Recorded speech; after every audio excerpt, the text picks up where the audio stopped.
পৃথিবীতে আজ পর্যন্ত কোনো মানুষ বাঁচতে পারে নাই, কোনো নবীরাও থাকতে পারে নাই। পৃথিবীর এই সবচেয়ে বড় বাস্তবতা থেকে মানুষ শুধু বারবার পালায়া যায়। কেউ এই বাস্তবতা মানতে চায় না, থাকতে চায় না।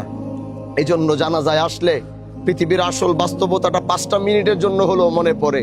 আবার এখান থেকে বের হয়ে যাওয়ার পর আবার শয়তান এরকম এক পর্দা চোখের সামনে ফালায়, আসল বাস্তবতা থেকে বারবার আমাদেরকে হারায় ফেলে। এজন্য আজ যে মাইয়ের চলে গেছে, এখানে একটু দাঁড়াও, এখানে একটু দাঁড়ায়া এই খাটিয়ার দিকে তাকাও, ওই সাদা কাপড়ের দিকে তাকাও। আমি হামজালা কত সুন্দর শেরওয়ানি পরে আছি, আমি এই মুহূর্তে মরে গেলে শেরওয়ানি খুলে ফেলবে, কেউ খুলতে না পারলে কেচি দিয়ে কাইটা ফেলবে। আমার ওই কাপড়ই পরতে হবে যে কাপড়ে কোনো রং নাই, ঢং নাই, সেলাই নাই, কিচ্ছু নাই। এই জিনিসটা মানুষ বিশ্বাস করতে চায় না, এই জিনিসটা মানুষ মানতে চায় না। এজন্য জানাজার এই নামাজ থেকে এতটুকু শিক্ষা নিয়ে বাড়িতে যাও যে একটু পরে আবার তোমাকে গোসল করা এখানে রাখা হবে। যে মানুষগুলো তার